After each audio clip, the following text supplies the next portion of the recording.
vamos a estar revisando todo el daño de órgano blanco, qué hacemos ante cada una de esas circunstancias. No lo vamos a anticipar a eso, con lo cual nos vamos a focalizar en estas cuestiones y por eso es importante que tengan la clase, ¿no? Y que puedan reconocer cuáles cosas sí tengo que anticipar alguna lectura y cuáles las dejamos más para el segundo cuatrimestre.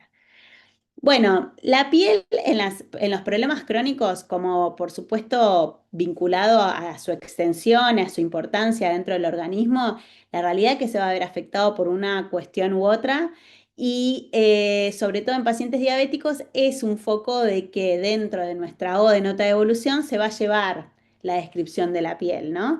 ¿Por qué? Porque si no, no voy a esperar que el paciente tenga la úlcera o la lesión.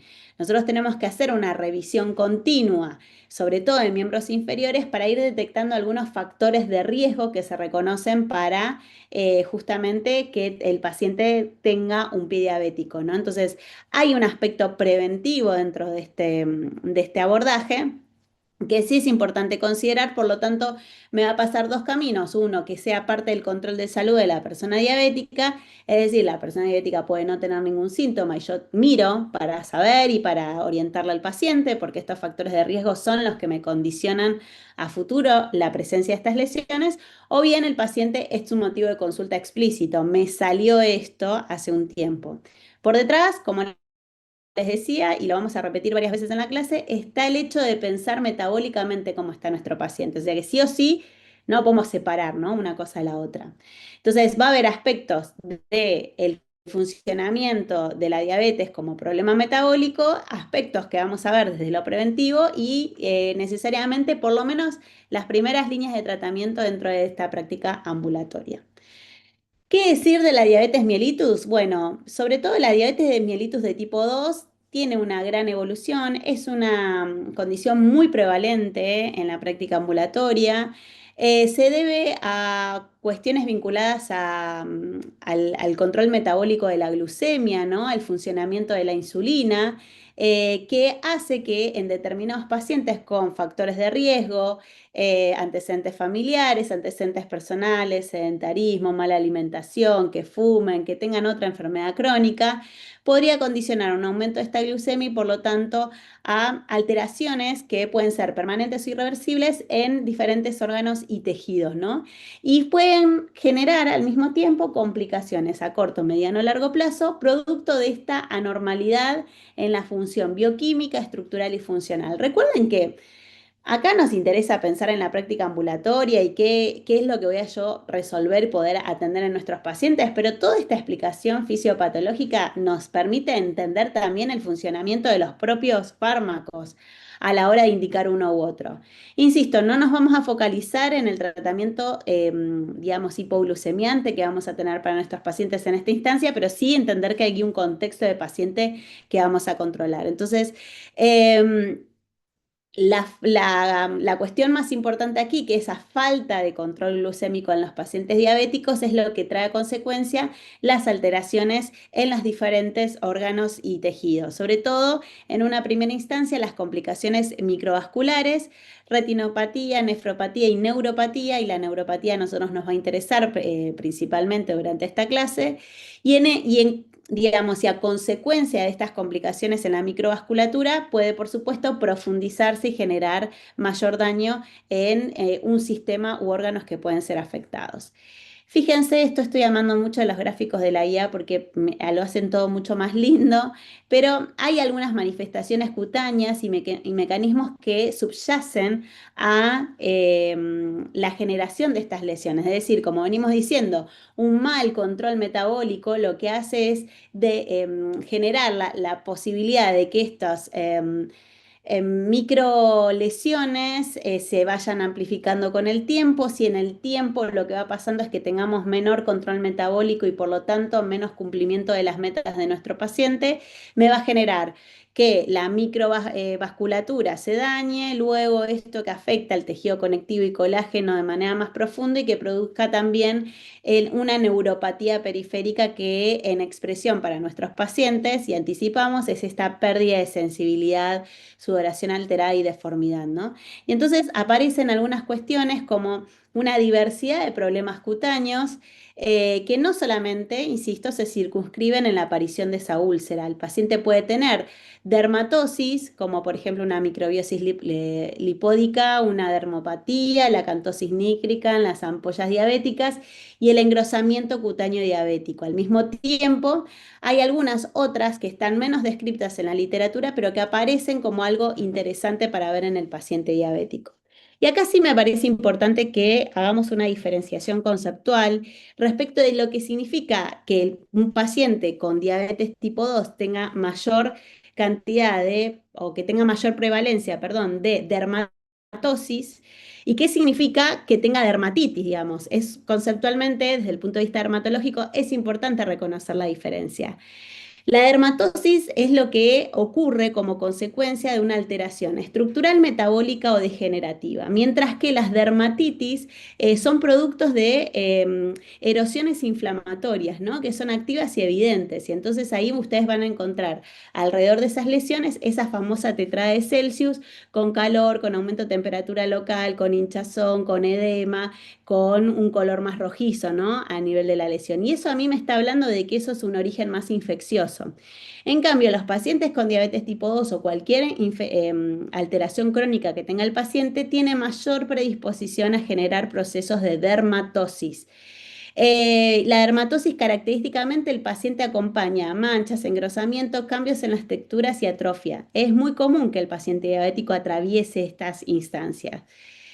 No quiere decir que un paciente diabético coexista alguna lesión de origen inflamatorio o de origen infeccioso, ¿no? Pero ustedes van a escuchar más que el paciente diabético está más expuesta a estas dermatosis que a las dermatitis. Vuelvo a decirlo, pueden tener las dos cosas, pueden tener las dos cosas, pero hay como diferentes estadios o diferentes momentos en la vida metabólica del paciente diabético en el cual la mayor predisposición es a generar dermatosis. Profe, como el caso que había el otro día en el SOAP que tuvimos que entregar, que tenía una erisipela a través de una diabetes. Exactamente. Tiene un proceso infeccioso asociado, ¿no? Pero es muy posible que previo a eso el paciente haya tenido manchas, engrosamientos o cambios en la textura de la piel, que hizo que microabrasiones, que se corte la piel, ¿no? O por ejemplo en los pacientes añosos. ¿Cómo? Una vía de entrada Una vía de para... entrada, exactamente. Que, por supuesto, si yo no hago esa revisión, porque el paciente capaz que no siente nada, pero si yo no hago esa revisión y doy pequeños consejos o pequeñas medidas de prevención, lo más probable es que no esté ayudando a nada y que eso finalmente termine en una microabrasión, la entrada de esta bacteria y un caldo de cultivo hermoso para que el paciente que encima metabólicamente no está estable genere el escenario adecuado para que estos microorganismos puedan crecer, ¿no?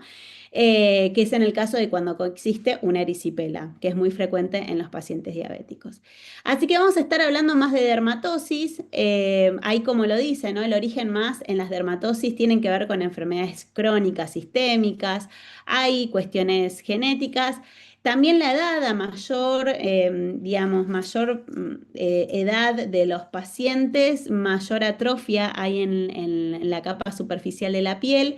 Vieron, el paciente añoso tiene una piel muy adelgazada, brillante, que no tiene pelos, que incluso vos podés ver la microvasculatura. Bueno, esos son factores de riesgo, esos pacientes necesitan mucha más intensidad en la hidratación para que eso tan atrofiado no se vuelva justamente una puerta de entrada para otros microorganismos.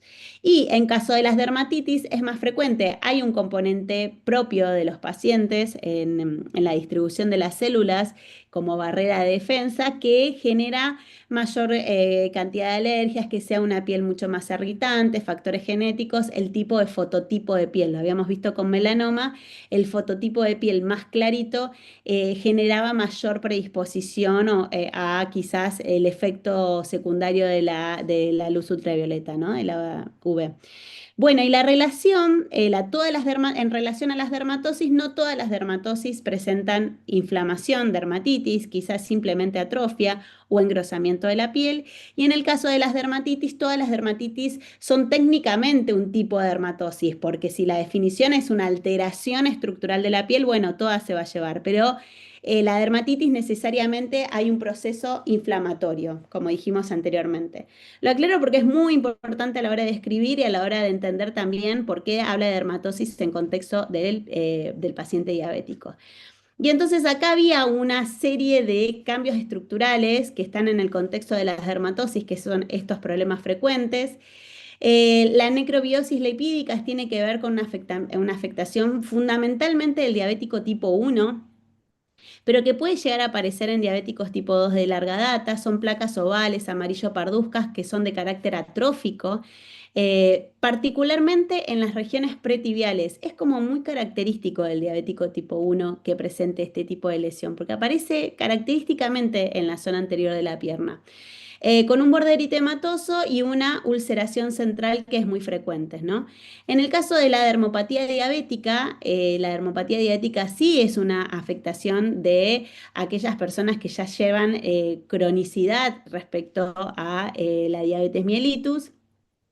Son máculas y placas atróficas, en general son marrón parduzcas, son más pálidas, tienen un tamaño variable, algunas son máculas, es decir, no tienen superficie elevada. En el caso de las placas pueden comenzar con pápulas muy pequeñitas que se confluyen y forman estas placas y que están distribuidas de manera asimétrica en la región también pretibial, ¿no? Pero no hacen úlceras en este caso. Luego la cantosis nigrigans, ustedes saben, la cantosis nigrigans es uno de los elementos de la obesidad, y cuando veamos y profundicemos aspectos de la obesidad, hoy es uno de los primeros problemas de salud pública en toda la población. Uno de los elementos que afecta a la piel tiene que ver con estas lesiones que son hiperpigmentadas, hiperqueratósicas, porque son gruesas. Al tacto lo que representan es un engrosamiento de la piel, y levemente aterciopeladas cuando están muy instaladas y crónicas, y sobre todo se van a encontrar en cuello, axilas e ingles. O sea que cuando ustedes vean una acantosis nigricans en una imagen, no van a decir acantosis nigricans. Si les piden la O de la nota de evolución, van a hablar de placas hiperpigmentadas, hiperqueratósicas, aterciopeladas en cuello, axila y ingles, o donde la vean, ¿no? En este caso porque tenemos la imagen así. Otro tipo de lesiones, acá esta es un poco menos frecuente que el resto, pero también se la puede encontrar en pacientes particularmente con diabetes tipo 1. Recuerden que en los diabéticos tipo 1 tienen una presentación infanto-juvenil en la mayoría de los casos, y pueden encontrar estas ampollas específica, ¿no? Que está asociada con el mal control metabólico en los pacientes tipo 1. Por suerte, con las terapias actuales ya cada vez menos se ven estas lesiones de piel, pero son ampollas más tensas, que son de contenido claro, no son inflamatorias, que están rodeadas por piel normal. No van a ver, como en otras ampollas, un halo eritematoso, ¿no?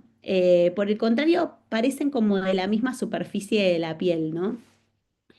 Y después tenemos el engrosamiento cutáneo diabético, que también es bastante común en pacientes crónicos con mal control metabólico, sobre todo aquellos pacientes de larga duración, de larga evolución, perdón, como entre 5 y 10 años ya empiezan a engrosar o cambiar estructuralmente este tejido.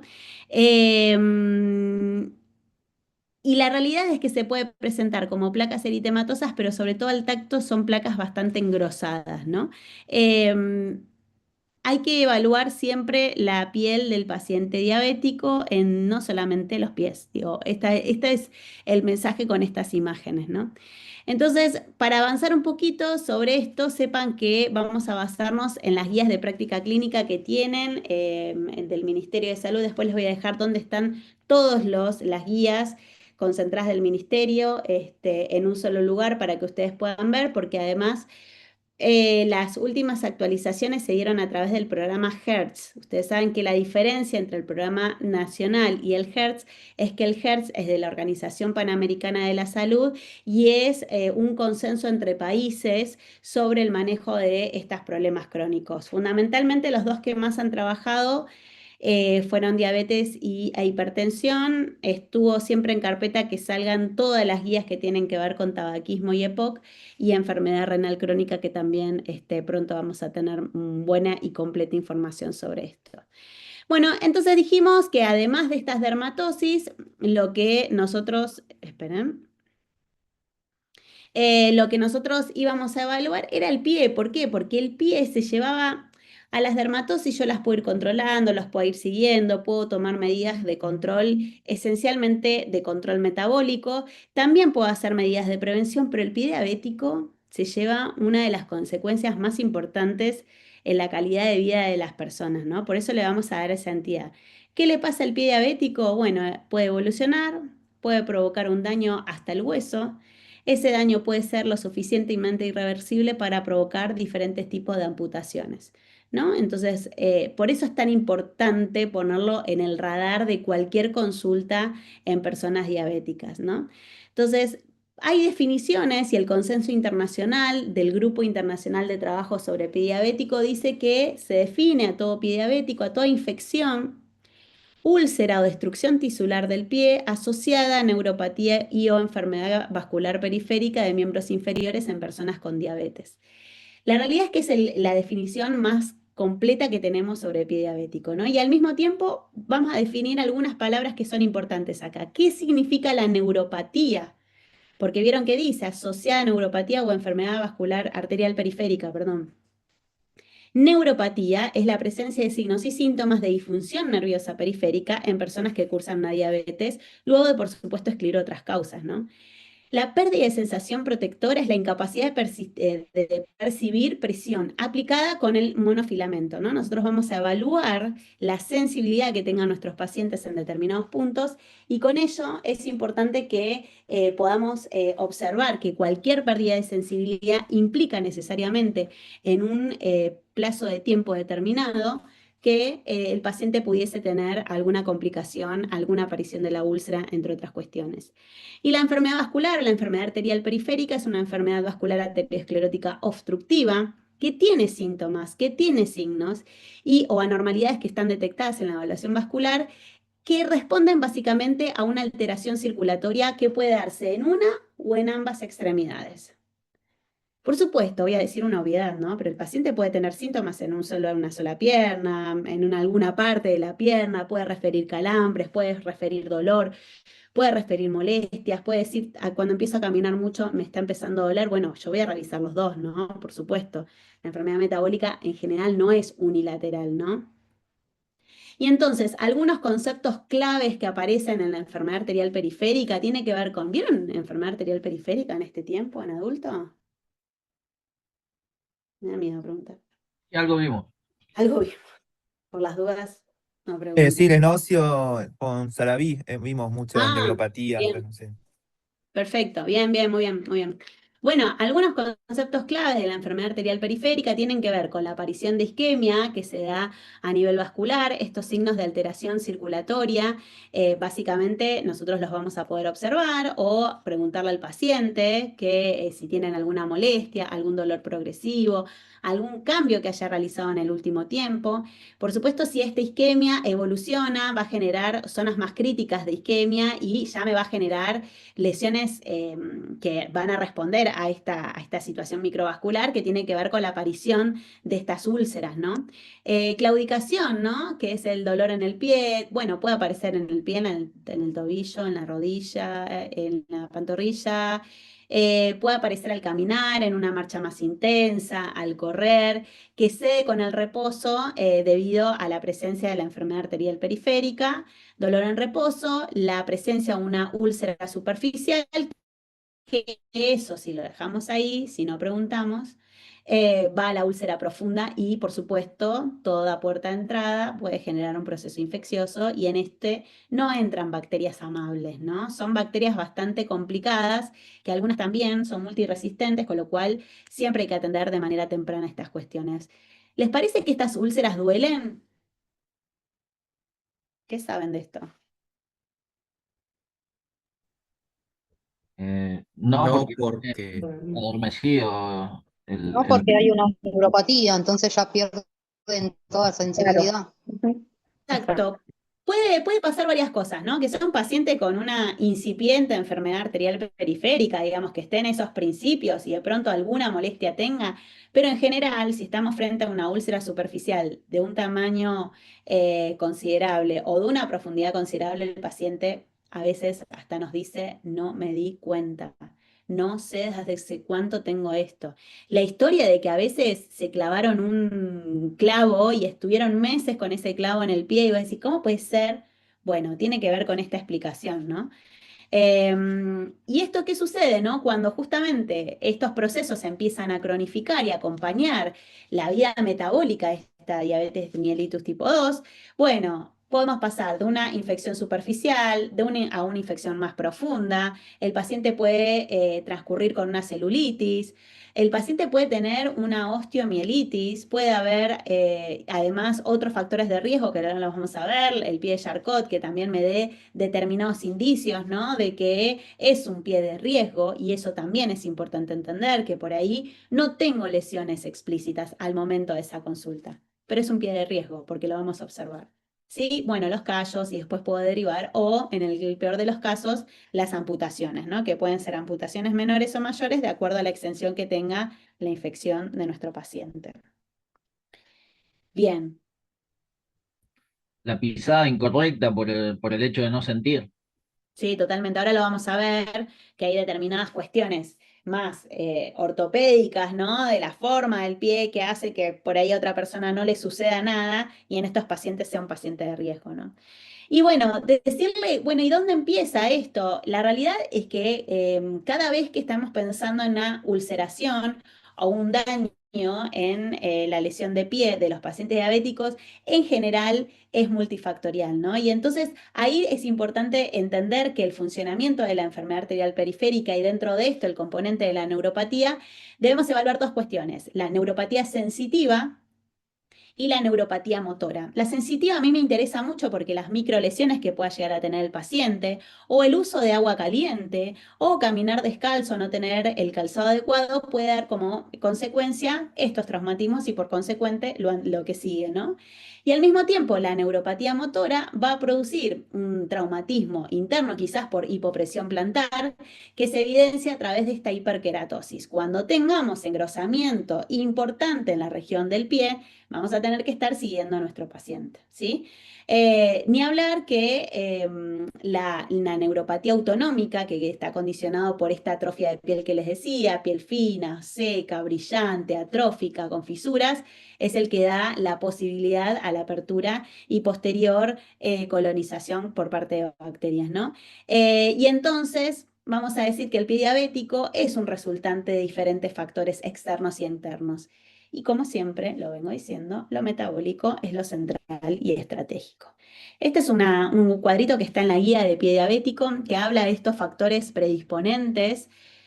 Es una pregunta que nos gusta mucho hacer. ¿Cuáles son aquellos factores predisponentes? ¿Cuáles son los factores desencadenantes? ¿Y cuáles son los factores agravantes que generan mayor riesgo de pie diabético, ¿no? Al mismo tiempo que en el medio como central es la educación de la diabetes que sea insuficiente. ¿Por qué? Porque este paciente no tiene las herramientas como para poder darse cuenta de sí mismo de cuál es la evolución de su piel, ¿no? Entonces, por eso es importante dedicarle un tiempo específico al paciente diabético. Fíjense acá, ¿no? La imagen del pie, ¿no? Acá hay una úlcera que la vamos a ver, que el paciente posiblemente la puede llegar a ver, a veces, ¿no?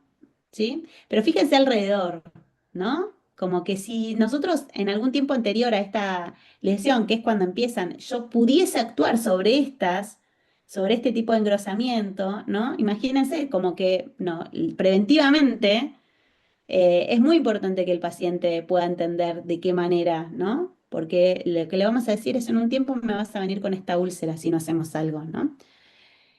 Cuando hacemos prevención del pie diabético, ¿hacemos prevención primaria, secundaria, terciaria o cuaternaria?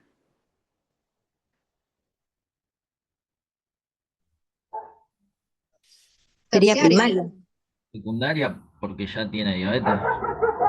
Muy bien, siempre secundaria y a lo sumo terciaria, si estamos en un proceso de rehabilitación o de cura o quizás ya cuando tengamos la úlcera propiamente dicho, ¿no? Les diría que para todo este alrededor, olvidémonos que tenga la úlcera, ¿no? Va a ser una prevención secundaria en serio. En cambio, acá voy a hacer un proceso de rehabilitación de toda esa zona. Por lo tanto, puede ser prevención secundaria o terciaria de acuerdo a la extensión y al grado de compromiso que tenga el paciente. Si a esto el paciente le compromete al caminar y necesita determinadas acciones complementarias, ya voy a estar haciendo medidas de prevención terciaria para no amputar. ¿Sí? Bueno. Entonces, dijimos, asociado a esto, la neuropatía diabética es de las complicaciones microvasculares más frecuentes y está vinculado al mal control metabólico. Junto a ellas tengo que estar mirando el resto de los órganos blancos, ¿eh? Porque el control metabólico se lo va a llevar para todo, para el ojo, para el riñón, para el corazón, para todo. La neuropatía diabética, entonces, la parte más sensitiva es la alteración o pérdida de sensibilidad. ¿Frente a qué? A la presión, al tacto o a la vibración, ¿sí? Esto es en términos de hipoestesia o de anestesia total, es decir, que no percibe ningún tipo de vibración. Y o síntomas asociados como parestesias, ese cosquilleo o ese hormigueo que tengan los pies. En general, para los pacientes diabéticos, la característica, digamos, con mayor frecuencia se encuentra es que son nocturnos, que hay un aumento de la sensibilidad y hiperestesia en determinadas regiones y a veces hay, con menor frecuencia de aparición, hay dolor ante estímulos inocuos, digamos, cosas que no debería pasar. Con apenas ponerse un calzado ya duele, hay que empezar a trabajar con este paciente fuerte. Respecto a la parte motora de la neuropatía, el déficit en general comienza con los músculos propios del pie y lo que va generando es una atrofia de esos músculos interóseos y lumbrilicales. Lo que hace es que vos tengas mayor debilidad en la parte, digamos, anterior del pie. Y eso lo que hace es que progresivamente ese adelgazamiento que ocurre en los músculos propios del pie, que son los de adentro, lo que hace es que se adelgace progresivamente, ¿no? Entonces, por eso es importante siempre tener, insisto, un primer encuentro con el paciente en donde yo evalúe todas estas cuestiones. Acá lo que va a provocar es un desequilibrio en lo óseo, en los metatarsianos, aumento de presión. Esto está dentro del contexto de un origen de trauma interno que desarrolla, entre otras cuestiones, callo, dedos en martillo, perdón, callo y hematoma. Y después esto se ve como más vinculado a dedos en garra, dedos en martillo, dedos superpuestos. Ahora vamos a ver todas las imágenes, pero son todos factores de riesgo. No estamos diciendo que el paciente necesariamente va a desarrollar una úlcera, pero sí que es otro paciente al que yo le tengo que tener en cuenta. ¿Por qué? Porque en la A de la nota de evolución voy a poner estas características específicas, ¿no? Algo voy a tener que hacer con eso. Y bueno, lo autonómico, como dijimos, piel atrófica, seca y caliente, puede generar grietas, frisuras, puedo generar una disminución de la hidratación, disminución de la sudoración, una deridosis y dilataciones venosas o shunts entre arterias y venas que compliquen un poco algunos aspectos. Entonces, recuerden esto, ¿no? La anatomía del pie, antepié, medio pie y retropié. El antepié es la parte anterior del pie que va a estar compuesta por los metatarsianos, las falanges y las estructuras del tejido blando asociadas. El medio pie es el que está compuesto por el cuboides, por los naviculares, por el cuneiforme y por las estructuras del tejido blando asociadas. Es muy importante que ustedes cuando hagan una caracterización de lo que estamos observando, ubiquemos anatómicamente en qué parte del pie estamos, porque no va a ser lo mismo las medidas que nosotros tomemos frente al antepié que al retropié. Inclusive el paciente puede tener síntomas en determinados sectores del pie que a mí me ayuden a pensar, ¿no? Y el retropié es la parte posterior que está compuesta por el astragalo y calcáneo y las estructuras asociadas de los tejidos blandos, ¿no? Entonces es muy importante tener en cuenta esto. Y entonces, claro, dijimos, bueno, entonces yo le tengo que dar bola a todas las cuestiones vinculadas a la forma que tenga ese pie. ¿Por qué? Porque las deformidades son muy comunes. Mientras que el paciente no sea diabético, no hay riesgo. Si el paciente le diagnosticamos diabetes, va a haber riesgo. Entonces, ¿qué tipo de pie vamos a encontrar con mayor riesgo de desarrollo de pie diabético? Entonces vamos a tener el pie cabo, que es esta imagen, que es la elevación anormal del arco longitudinal del pie. Esta pronunciación del arco se puede ver acompañada de deformidades en las articulaciones metatarsofalancas, es decir, yo tengo que observar necesariamente el antepié para saber cómo se está vinculando este pie cabo, ¿no? Al mismo tiempo puede haber una manifestación de dedos en garras o deformidades rígidas en garras del primer dedo. A medida que uno va viendo que aumenta la deformidad del pie, el tejido adiposo que acompaña a la planta del pie se desplaza también como un mecanismo casi compensatorio del producto de caminar, de andar el paciente, ¿no? Y los metatarsianos pierden entonces la amortiguación del tejido adiposo y por lo tanto hay mayor riesgo de microtraumas. ¿Me siguen? Entonces, cuando el paciente, por ejemplo, se produce un aumento en el peso y un aumento de peso sostenido, cronificamos además de la diabetes u obesidad, el esfuerzo sobre la cabeza de los metatarsianos y el talón, cuando la persona está de pie o caminando, siguen siendo lugares en donde va a encontrar más, donde vamos a poder encontrar mayor cantidad de lesiones. ¿Por qué? Porque son las zonas de apoyo en el cual el pie compensó toda su deformidad. ¿Me siguen? Fíjense las fotos. Primero que la piel está readelgazada del paciente, no sé si la ven. Y Sí, segundo, no está buena esa pisada, ¿no? ninguno, no, ninguno de los dos, ninguno de los dos pies. Exactamente, sí. Suponete que esto sea algo del paciente, viste, de toda la vida, que te puede pasar que un paciente tenga un pie cao de toda la vida, ¿no? Claro, pero si el paciente es diabético, se nos complica, ¿no? Entonces, por eso es importante. Vamos al próximo, deformidad de pie, que es el pie plano, que básicamente, digamos, tiene que ver con un aplanamiento del arco longitudinal interno. El retropié está en valgo y lo que genera es una abducción del pie. Estas lesiones de riesgo, porque nuevamente cambia los puntos de apoyo y entonces en determinadas zonas va a haber hiperapoyo. ¿Y dónde se van a encontrar las úlceras? Uy, perdón, y donde se van a encontrar las úlceras mayoritariamente en la zona medial del pie plano, ¿no? Fíjense el pie plano, no tengo arco plantar y entonces todo el peso del pie, todo el peso del cuerpo se va de esta manera y hay mayor riesgo para que en pacientes diabéticos las úlceras aparezcan en esta región, ¿no? Pues es difícil hasta para indicarlo en calzado. Por supuesto, es un seguimiento conjunto, trabajamos con traumato, trabajamos con plantillas, trabajamos con un seguimiento, vamos a tener que tener objetivo el paciente, pero pacientes grandes cuesta mucho más hacer modificaciones ortopédicas, ¿no? Bueno, dedo en mazo, las protuberancias del quinto metatarsiano, ¿no? El hallux valgus, que es el famoso juanete, ¿no? El dedo en mazo, fíjense, y además este dedo tiene qué hermosas uñas. ¿Qué es lo que tiene ahí? Onicomicosis. Una onicomicosis profunda. Imagínense, no les gusta nada este pie, entre otras cosas no les gusta nada.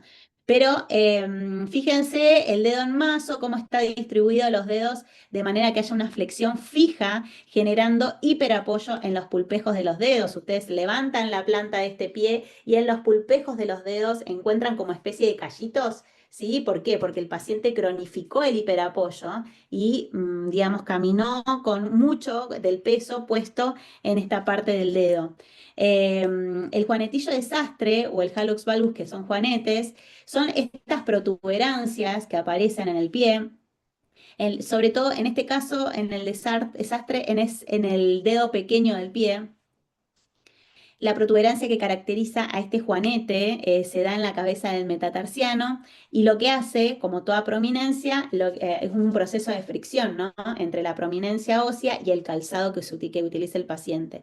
Y entonces lo que lleva es una hiperkeratosis lateral. Esa hiperkeratosis que ustedes la van a palpar como este engrosamiento, fundamentalmente en el lugar donde se encuentra esta protuberancia, lo que va a generar es, por supuesto, mayor riesgo de apertura y de posibles úlceras. Y el hallux valgus, que es el juanete, es la subluxación estática de la primera articulación metatarsofalángica. Y acá, en cualquiera de estos test, es clave el calzado. Es clave porque, por supuesto que el paciente ya te va a referir, si es un paciente grande, te va a referir determinado dolor ante determinado calzado. Pero bueno, es importante no caer en obviedades y tratar de trabajar con el paciente para que tome conciencia del riesgo que tienen este tipo de lesiones, ¿no? Fíjense en esto, el dedo de martillo es una deformidad en la flexión de la articulación interfalángica proximal y generalmente lo que va a estar asociado en este caso es una hiperextensión de la articulación metatarsofalángica. Y entonces lo que va a pasar es que otra vez los puntos de apoyo estén desequilibrados y que generen mayor presión en algunos puntos y que el paciente tenga molestia incluso al caminar y bueno, el uso del calzado va a tener que ser estratégico.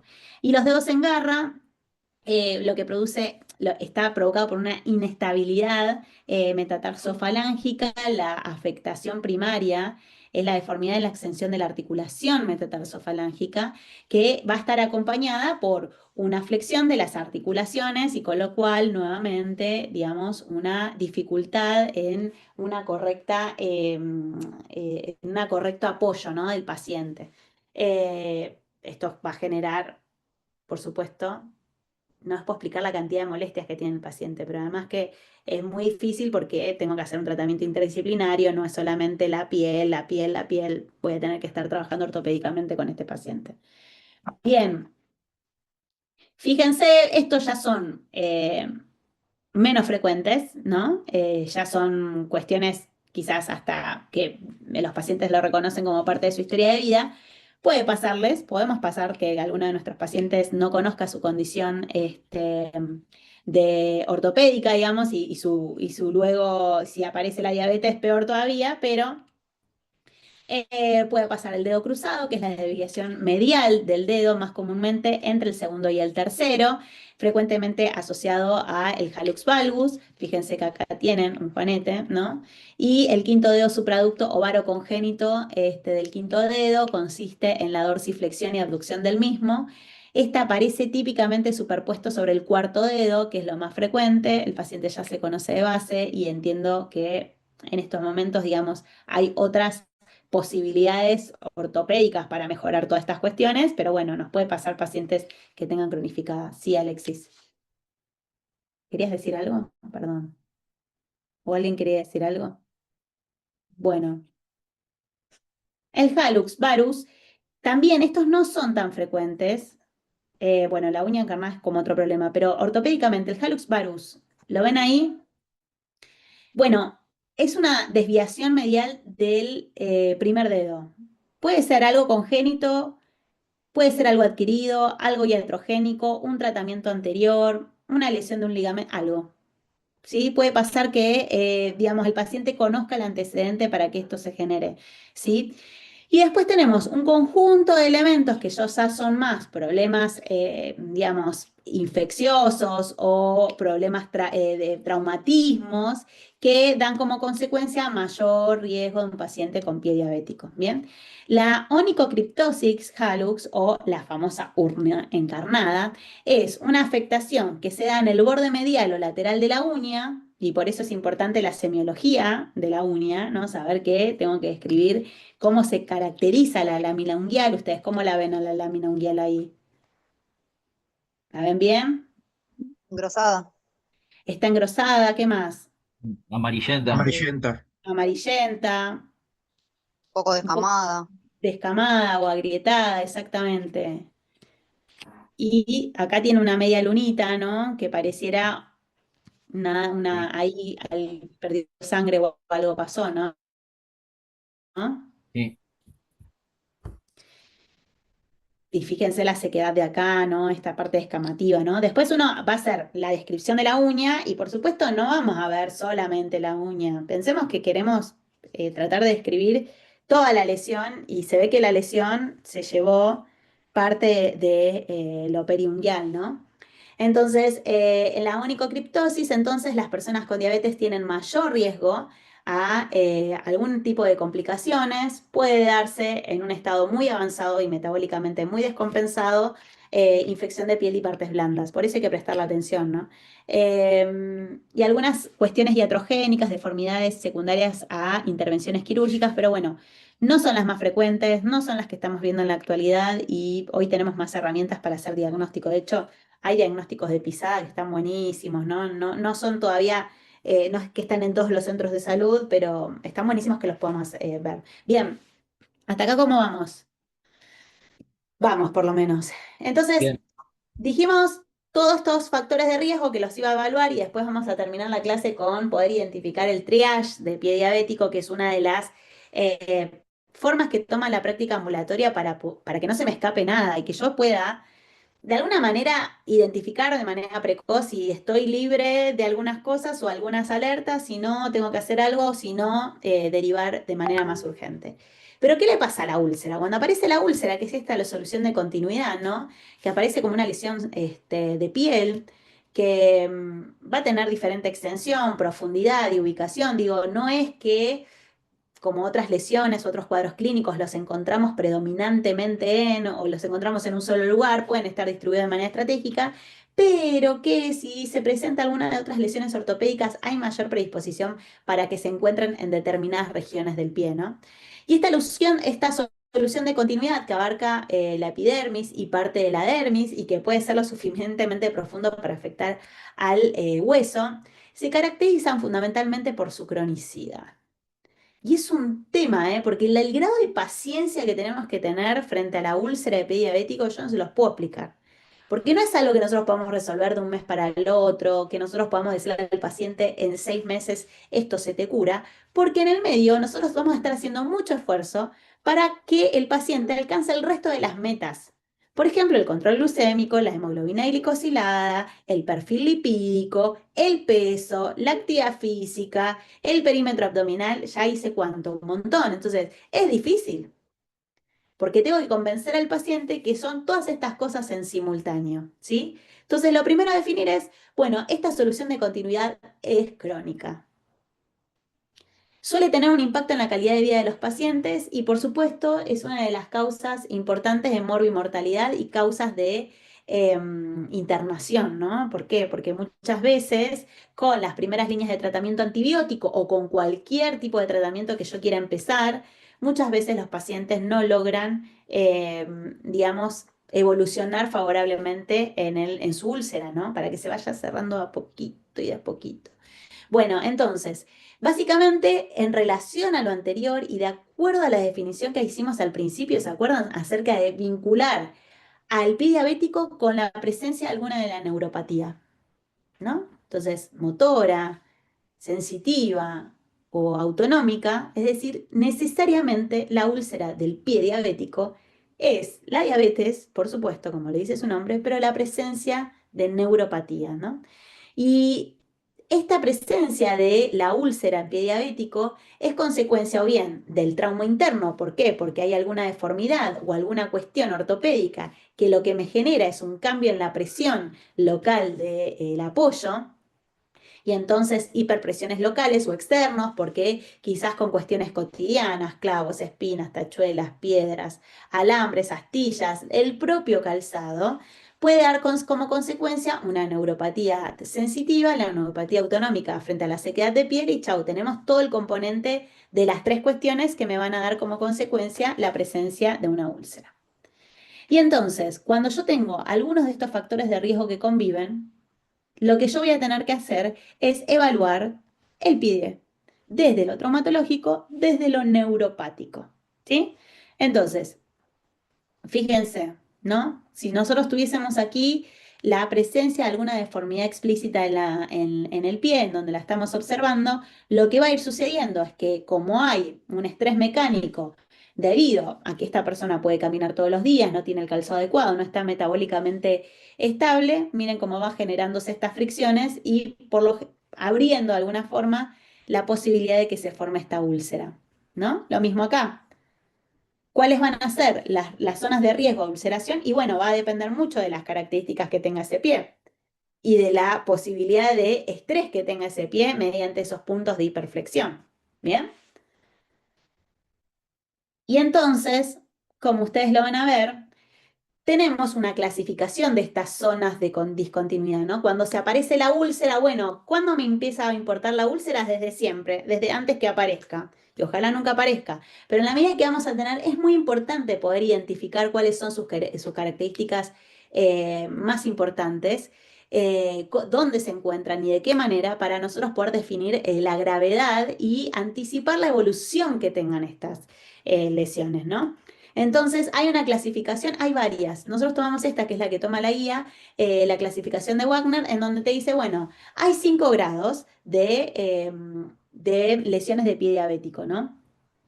Y entonces tenés un grado 0 donde no hay lesión, donde sí puede haber callos gruesos, las cabezas de las metatarsianas están prominentes. Recuerden que cuando dijimos que se apoyaba, lo que se genera es una hiperkeratosis en la dedo de los pies, entonces yo lo tengo que palpar, lo tengo que observar. A veces son levemente amarillentos. Entonces yo digo, uy, che, esta zona de riesgo, esto seguimos así, en algún tiempo vamos a generar algún tipo de complicación. Entonces, que tenga grado 0, no es que no tengo que hacer nada, ¿sí? Sobre todo tengo que generar que el paciente cumpla metas de su diabetes. Entonces, y la presencia de deformidades óseas, que hoy son una amenaza en el grado 0, no están haciendo nada. En el grado 1 ya aparece la úlcera. Nosotros ya la vemos como lesión elemental. Ustedes van a ver, esto es una úlcera. La úlcera en general es superficial, afecta a la zona de la epidermis de manera predominante. Y lo que tiene es una destrucción del espesor total de la piel, o sea, está abierta. Y esa es la característica. ¿Duele? No, en general no duele nada. ¿Molesta? Tampoco. Lo que puede llegar a sentir el paciente, si está en algún lugar de roce, es que le moleste frente a determinadas circunstancias. Por ejemplo, que use medias se la ensucie, o que use medias y que le provoca roce, ¿no? El grado 2 es una lesión un poco más profunda, es un poco más amplia en cuanto a la superficie total que ocurre. Por supuesto, ya ustedes van a ver en la profundidad de la lesión algún vestigio de piel grasa de manera muy amarillenta que aparezca de manera posterior. Puede estar ligeramente en este caso no está afectado el hueso, pero la profundidad de la lesión puede ver que en el fondo sea bien blanco amarillento, ¿sí?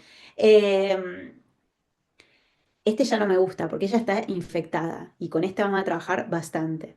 El grado 3 van a ser estas úlceras que son de mayor profundidad. Voy a ver hasta este fondo blanco como aparece en la imagen.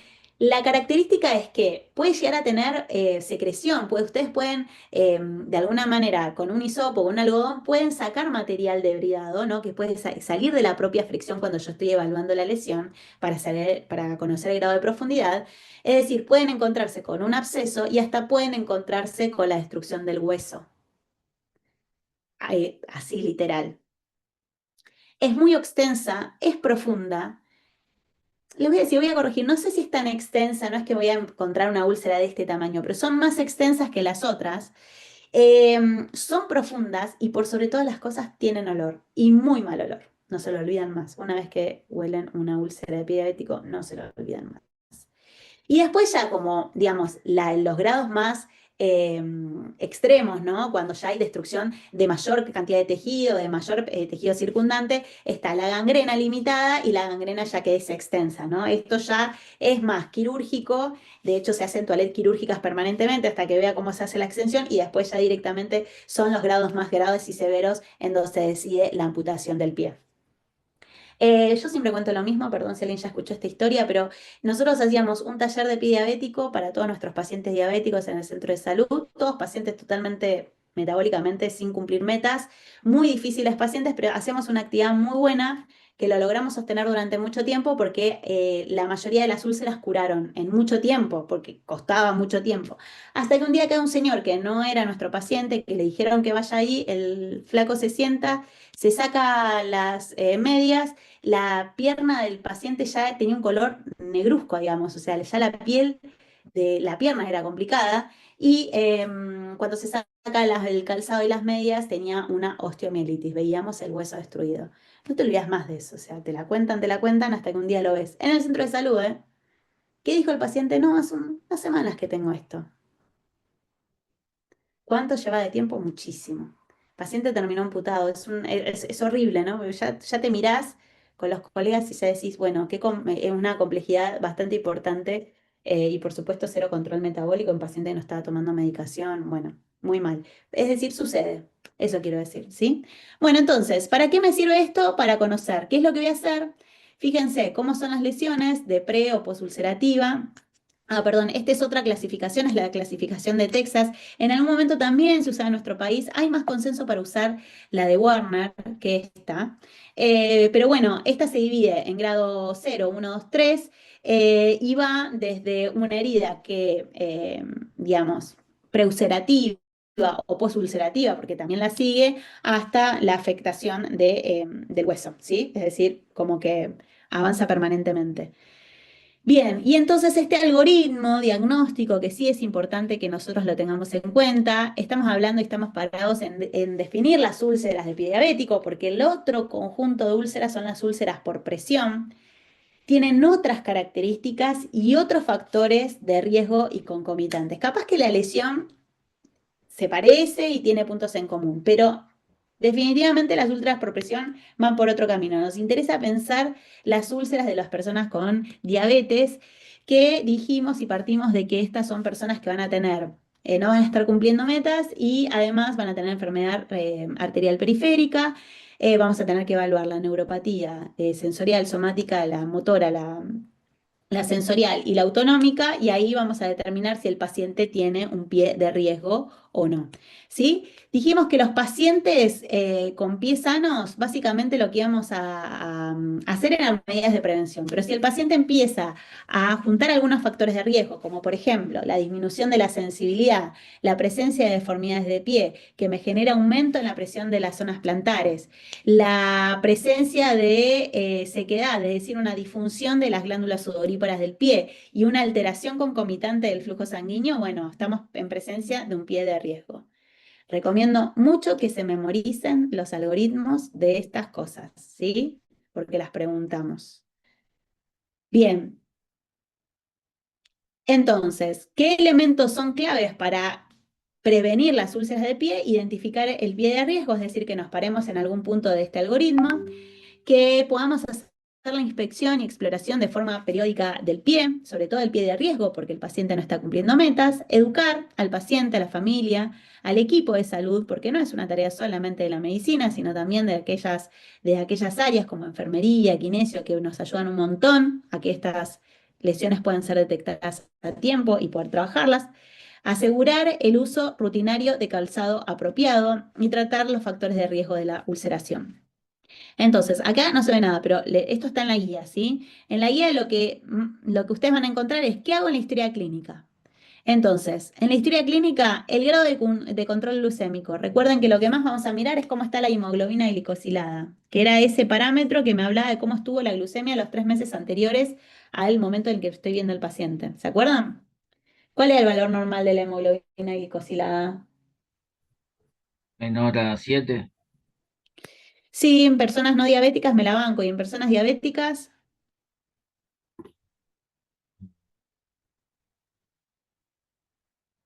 soy más exigente con las personas diabéticas, ¿viste? Porque yo quiero que... ¿Cómo? 6,5. ¿Cómo? Claro. Menor a 6. Menor a 6, como eh, muy exigente mi meta, pero sí puedo llegar a tener 6,5 en alguna de las guías, está establecido, ¿sí? Que es un valor aceptable de hemoglobina glicosilada.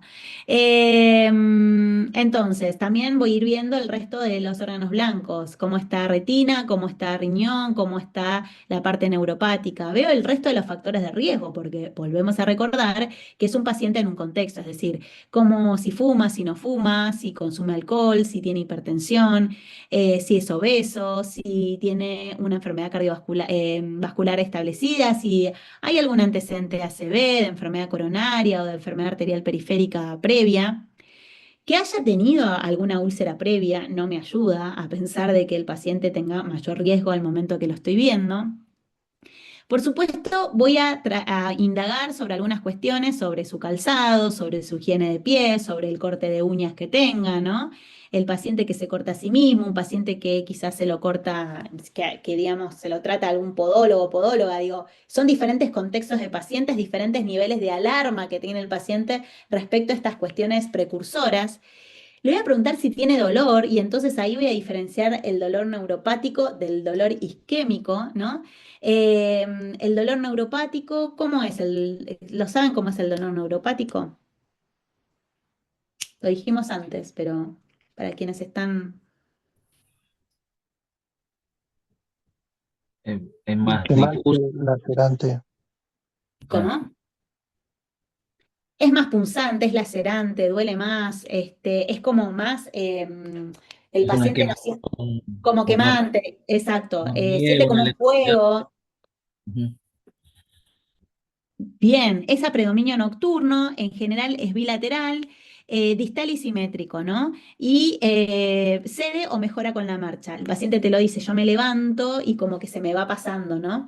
Y las características diferentes al dolor isquémico es que aumenta con el frío y con la marcha, genera síntomas de claudicación intermitente, fatiga muscular en miembros inferiores, ¿no? Incomodidad, calambres, dolor de origen vascular en los músculos, entre otras cuestiones, son las características más importantes. Lo que cambia es el movimiento o el reposo. Son como las dos cosas que dividen a dos aguas que sucede con nuestro paciente, ¿no? ¿Qué más? Bueno, aislamiento social, dificultades económicas y dificultades al acceso son de esos factores que son transversales a cualquier problema de salud, pero estos son hoy si hacemos una estadística, son los pacientes que mayormente fueron amputados o amputadas, ¿no? Porque tuvieron menos red de contención para poder identificar esos signos precoces. Hay quizás falta de cobertura social para que pudiesen ser atendidos más a tiempos, ¿no? Dijimos también que íbamos a observar todos estos factores osteoarticulares, piel lifanera, signos de neuropatía, signos que tengan que ver con enfermedad arterial periférica y la presencia o no de úlceras con signos o no de infección, ¿no? Medias, calzados y plantillas. Y bueno, ¿qué voy a hacer con esto? Vamos a hacer la prueba de monofilamento.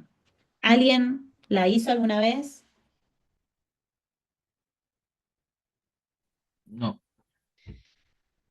Bueno, le voy a pedir ahí a las compañeras que hagan la prueba. ¿Tienen los monofilamentos en sus casas? ¿Alguien consigue eso? Yo tenía. Voy a ver si la llevo. Creo que en Arti 2, en su momento nosotros, al menos con la doctora González, habíamos hecho un taller de pie diabético. Sí. Bien. Bueno, paciente sentado, paciente que no está mirando sus pies, cómo estamos haciendo todas las maniobras, sus pies tienen que estar en una posición horizontal y yo voy a utilizar el monofilamento que tienen diferentes niveles de grosor y voy a ir tocando sobre determinadas prominencias, que lo que hace es detectar si el paciente siente o no siente. Le vamos a pedir al paciente que nos diga si siente o no siente. Y también vamos a hacer tramposos, tramposas pues le voy a decir, ¿sentís? Y yo en realidad no estoy tocando, ¿no? Entonces, nada, todas esas cosas que uno hace para detectar si el paciente tiene o no. Entonces, fíjense esto, principales factores del riesgo para el desarrollo de pie diabético, el mal control glucémico, la cronicidad, está descrito en la bibliografía, varones, el tabaquismo siempre, siempre. La retinopatía, la nefropatía, la presencia de otro daño de órgano blanco en el cuerpo y vamos a ir observando también estas cuestiones vinculadas al triage. Ahora tengo una imagen para hacer triage. Lo mismo, esto lo tienen en la guía. ¿Qué es lo que hago? Y ahora pasamos a eso, perdón. Yo quería ver si tenía, ay, no me digas que no lo tengo. Bueno, les debo porque tenía un videíto de cómo hacíamos el test del monofilamento. Se los voy a dejar en el campus. Es muy simple. Bueno, ¿qué hacemos con esto? El paciente tiene pie de riesgo, o porque la úlcera está presente o porque se presentan los riesgos. Bueno, cuando se presentan los riesgos hay varias cuestiones que vamos a realizar y por eso les digo, bueno, todo lo que pongamos en la A de la nota de evolución se tiene que correlacionar con lo que pongamos en la P de nota de evolución, sobre todo en los ejes de diagnóstico, tratamiento y seguimiento, porque algo vamos a hacer con esto. Si el paciente tiene hiperkeratosis, lo que está fallando ahí hay una neuropatía autonómica porque está cambiando estructuralmente lo que está sucediendo en esa estructura de la piel. Y entonces para la hiperkeratosis lo más recomendado es una crema con urea al 10%, ¿no? Las cremas con urea le decimos al paciente que se higienice bien la zona de los pies y de la antepierna y que se pase esta crema de manera con buenos masajes, porque además los masajes permiten que el paciente pudiese hidratar toda la región de la piel del pie. Ante la presencia de grietas o fisuras, la mejor también, voy a realizar la urea al 10% sobre áreas de hiperkeratosis. Por supuesto, no colocar dentro de la grieta o de la fisura, sino más bien en toda la piel circundante. Lo que va a hacer es humedecer toda la piel que circunscribe tanto la grieta como la fisura y de esta forma humedecer y que eso no se expanda.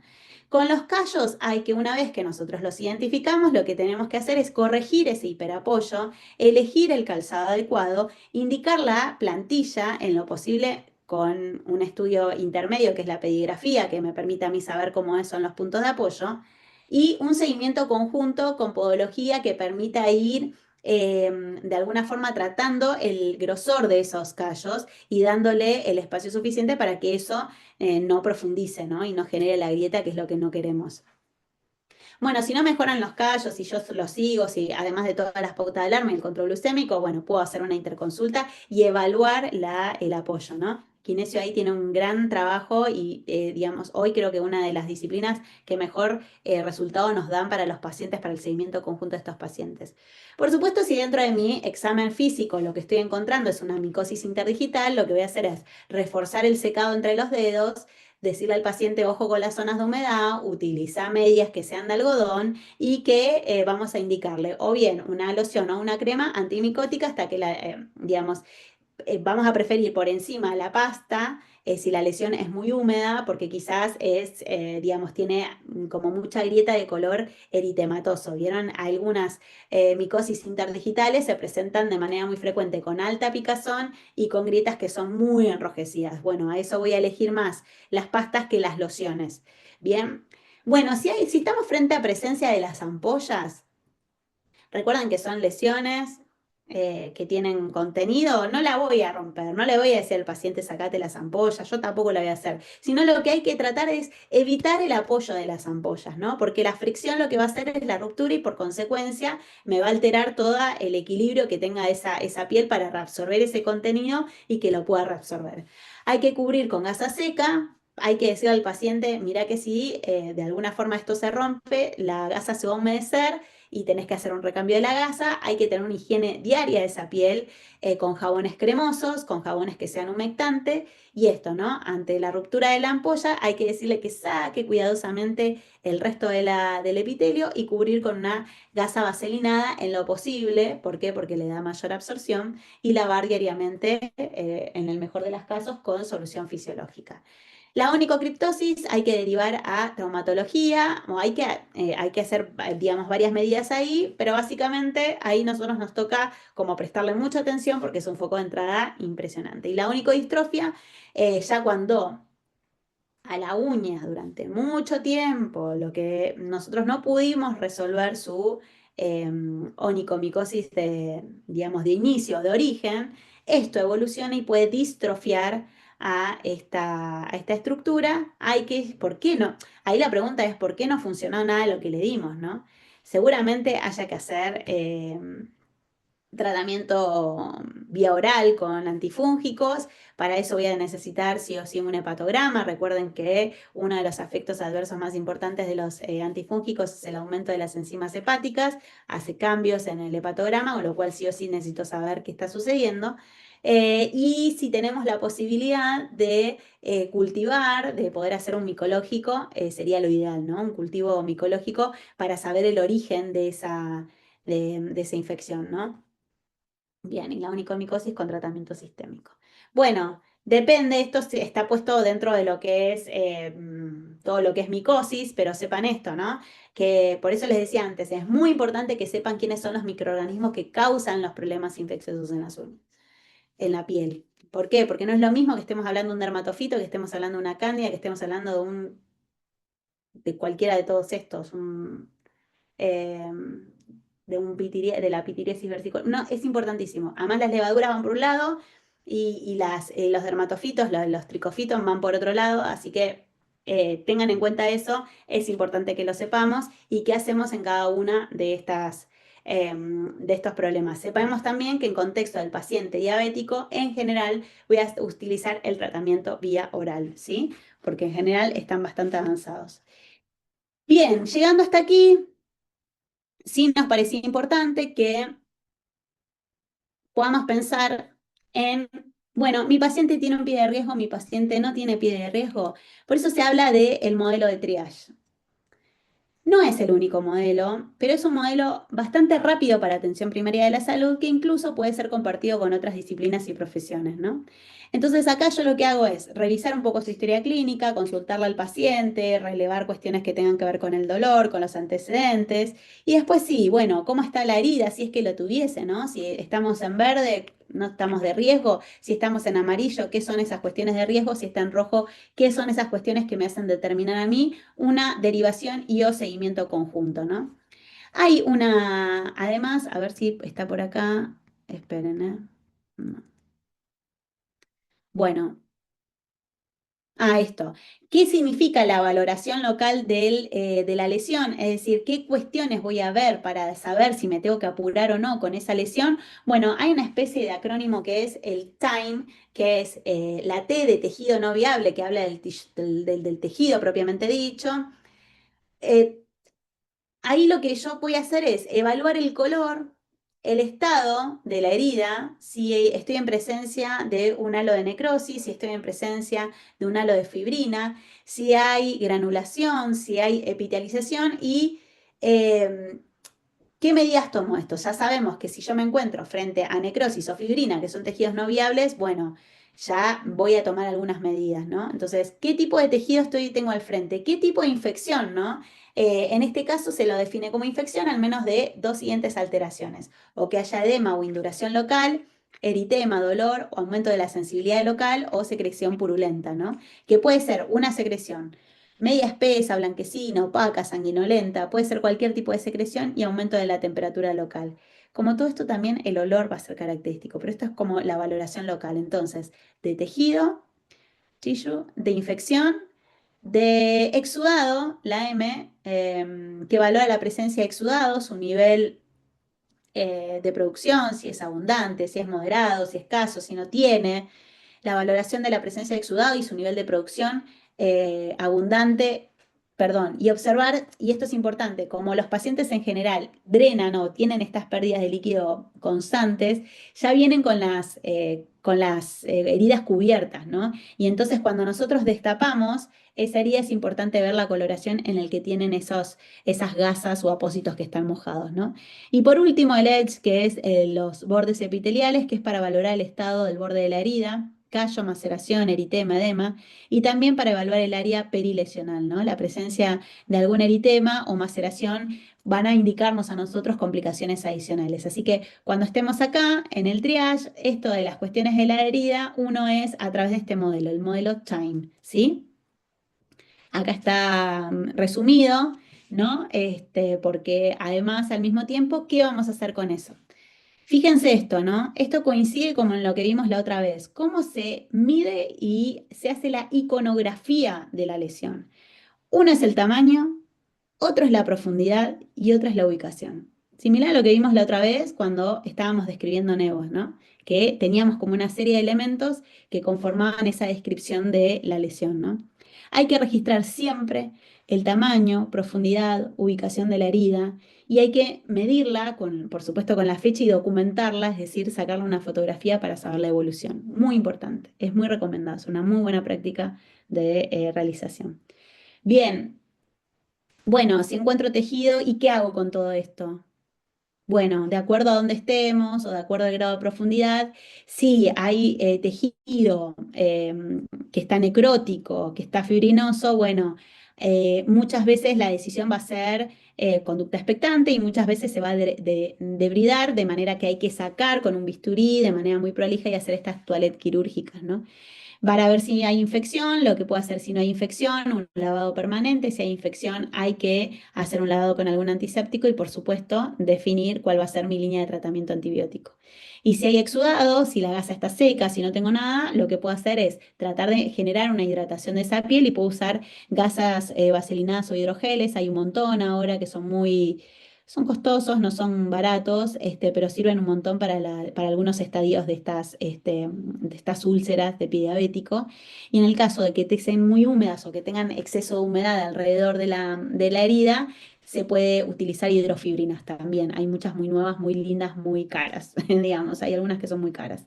Y sobre los bordes, de acuerdo, si hay hiperkeratosis, bueno, puedo hacer un trabajo conjunto, puedo cambiar el calzado, puedo hacer un laburo, o si no, si esto es muy crónico y lo que hace es que además la deformidad del pie, podría considerar yo también algún reviramiento con bisturí para sacarlos, ¿no? A veces se usan, los podólogos también usan esto para mejorar el bienestar de ese pie.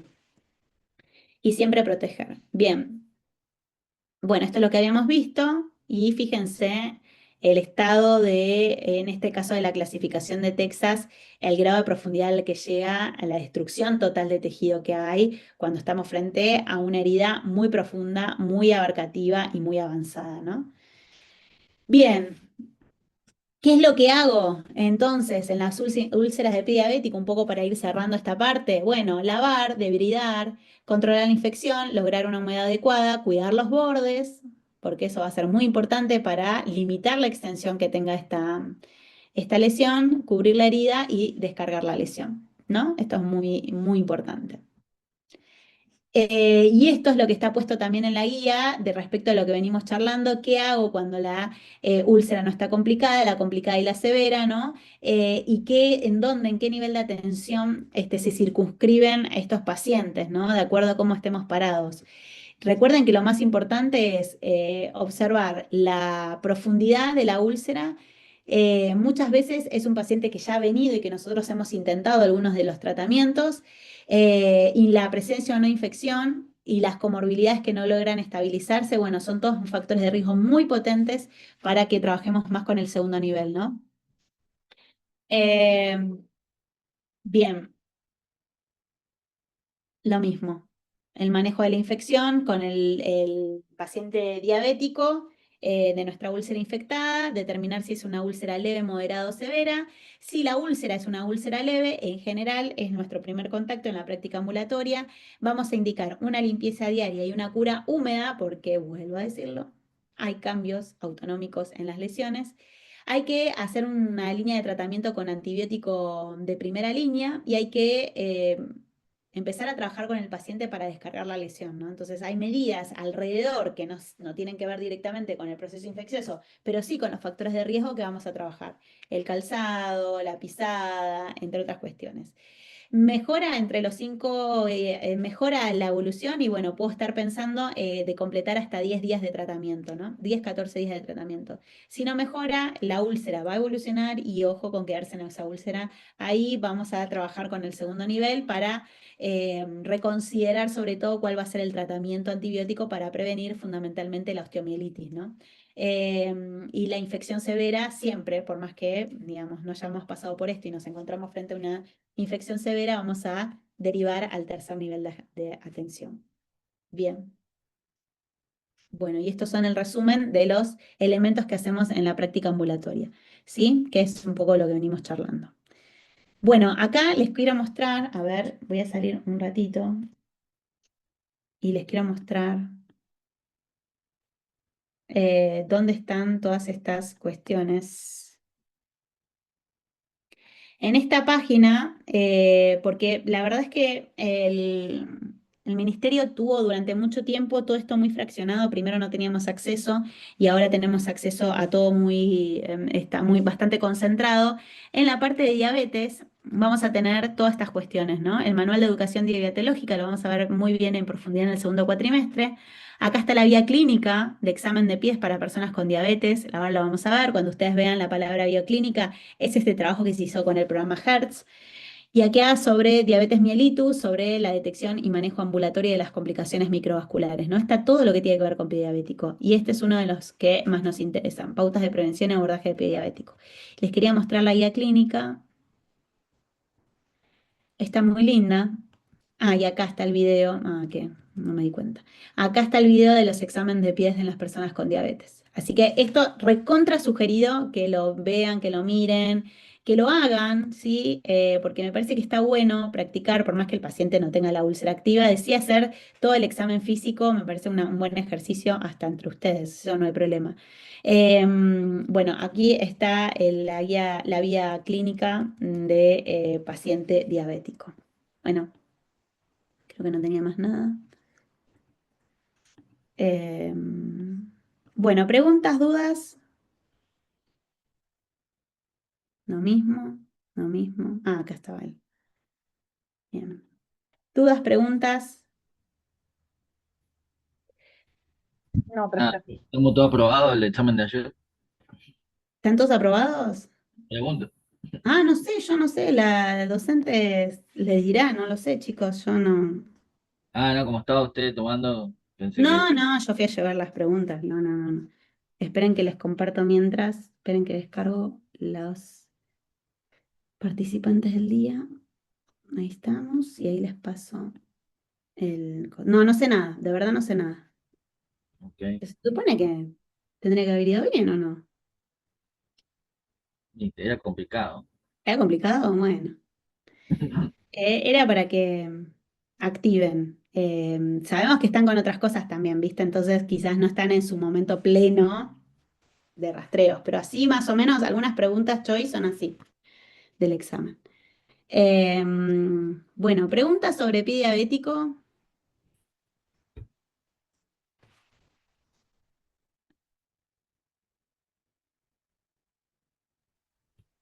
No, profe, estuvo clara la clase. Bueno, fui a toda velocidad. Yo soy muy repetitiva, pero porque siento que en la repetición va sedimentando la idea y eso me parece re importante. ¿Qué más? Nada, ¿no tienen dudas, preguntas de nada? La semana que viene les aviso si tenemos o no, va a depender si hay semana de paro o no, pero al mismo tiempo yo tengo una reunión importante por PFO de ustedes del año que viene, entonces no sé si llego, pero les aviso, ¿sí? Les aviso si puedo adelantar un ratito la reunión. Eh, y si no, vemos cómo la reprogramamos. Eh, Quedo al contacto con ustedes a ver si la hacemos o no la hacemos, ¿sí? Nos tocaría cerrar piel y empezar a hacer un repaso para que de todo lo que venimos charlando. Eh, Porque hay una de las clases que yo suelo dar acá, que es examen periódico de salud, en diferentes etapas, digamos, qué pido, qué hago en cada una. Y hay una clase que es específicamente de valores normales.